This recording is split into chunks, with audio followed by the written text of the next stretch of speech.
It is time for some upgrades. I purchased during Black Friday time a Artec 3-link front and rear. And on my Fusion axles, everything, the bracketry rise, everything is set up for my 4. That's the mid or short, whatever you want to go ahead and call it. So the plan right now is to do the front, have that be a 3-link long arm, and leave my mid short ones in the rear until I go ahead and relocate the gas tank. Part of the gigantic mess that is this. This is the upper 3-link mount that goes on the passenger side. It came opened, cornered, so I had to weld in here, and I did a very poor job. Not all fancy, in there and in there, but what do you expect? I'm new. This is the new axle tower. Now it's meant to go on a certain degree here. Let me see if I brought over. I don't think I did. But I went to the Metal Mart and grabbed myself a 3.5 inch tube, which is this. I got a long one. And just so that way I can fit it. These are made for a 3 3/4. So I got to do some grinding and adjusting because it sits with a wide open space and I can't weld that. So I had to grind down the sides and get the proper shape for this 3.5 pipe. And so I cut a chunk of it and fit it up. There needs to be a little bit tighter fitting, but I used it to go ahead and place the inner pieces in, get them close, tack them in. And then on this other side, which is the forward facing, while I was tacking it in, I threw in my joint so that way it was able to keep proper width and not get too close. We are now mostly welded up. Not the best welds in the world, but you know, pretty good for just getting started. I have taken my bracket and did a quick fitting on it, got it in place and bolted up, and then traced around where the metal is so I can make sure I remove it. I got the new cross member installed from Artec. It's all bolted in. It's not torqued, but it's tightened down really good. Tightened down the trans support here. Took the pressure off of the transfer case, and I just tried a new little bristle thing on there, and it seems to work good. So I'll clean that off. But I measured from inside middle bolt hole to the middle of this bolt, and it was right about 35 7/8. Now I'm going to get a measurement of my angle on the bottom of that knuckle there as well, just so that way I can make sure nothing's shifting around when I go ahead and do this and get my caster angle. So I'll check that against the floor right below it and tell the difference there, and that'll be my caster angle. We got 0.2 on the ground as far as the degrees, and then we got 6.5 last. Oh, I got junk on there. Clean that off. That crap out of there. Right in the middle. There we go. We got 6.5. And then the other way you can measure it, you guys probably already know this, is with one of these bad boys.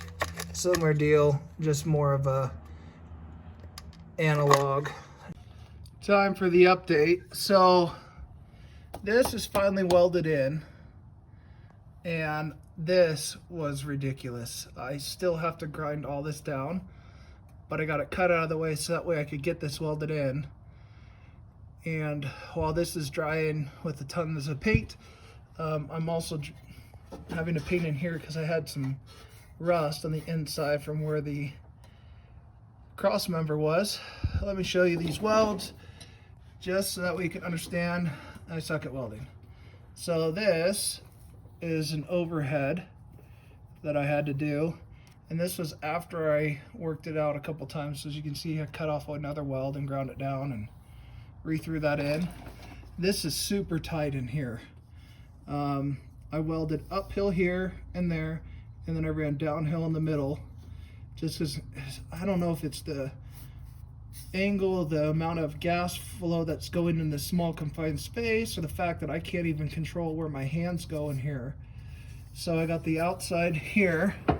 I did the inside there on this closest side when this middle section was out, and that's not the greatest of welds, but it'll do fine. And then I had to get this middle section in, and the only places I could really, so I tacked here and here, but like I tried to stick weld because I couldn't get my MIG gun in here well, and that went awful. And so I went back to the MIG, and I mean, obviously that's sagging and way too much wire feed on that, but I got the back, I did multi-layers because I couldn't get that to stick, and then I had this awkward angle here to try to get this in, but all the meanwhile, all this stuff's just in the way. So when I had my welding hood on, neck was cranked, all kinds of stuff were in there. I really couldn't get in there good. So hopefully this holds well. It should. It's just hideous, man. This might be something you want to pay for. We have the entire axle out, and I cut off this bracket that was on here. I did nick the tube, so I'm going to go ahead and weld that in before I get started. And then I painted a center line through the center, which was actually the bolt holes. And then a center line there to basically create a T. Obviously I'm going by eye and not exact. The bracket that I have anyways, where is it at? Doesn't do the same, so the holes are forward instead of dead center like the last bracket was. So they're going to be offset closer anyways on here. So it's going to be a unique measuring to go ahead and get the actual length for this upper on here. I might have to reinstall this upper to get it close on the passenger side. We got that cut, welded up and ground down on there, so it's nice and smooth. Forgot to turn my gas on, so I got porosity in one end, so I ground it out and re-welded a little bit. But make sure you turn on your gas, so that way you're not messing up your weld. So now it's time to go ahead and tack on the main tower and get started buzzing it in. Just finished welding it on. Not the beautifulest welds, and I think this means that I needed more wire feed speed because it kind of cut in a little bit. They say it changes the thickness of the metal or what have you, but so I did this in 3 passes. I did the middle part, and then I tilted the axle this way to get it more level, and did this part trying to run it uphill. Same thing here. So on this side, you know, not the most perfect welds by any means, but they're stuck on. There has been quite a bit of progress, got everything painted, and the axle is back underneath the Jeep with most of the stuff worked out. I still have to do some adjustments in the control arms and put my PSC back on, but I put in new bump stops, and I think I'm gonna have to adjust those because my maths doesn't seem like it's right. Here is it in.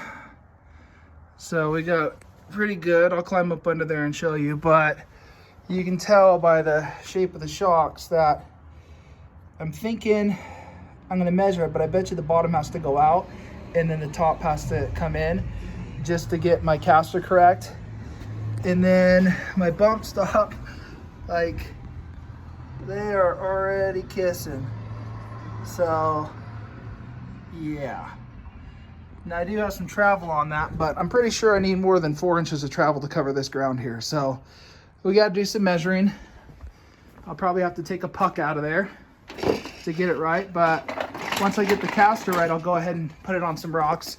And yeah, we're touching there too. And then the shape of the spring, it's got a little bit of a bow right here, which it didn't have before. So we'll take a look at it, see what we got to do.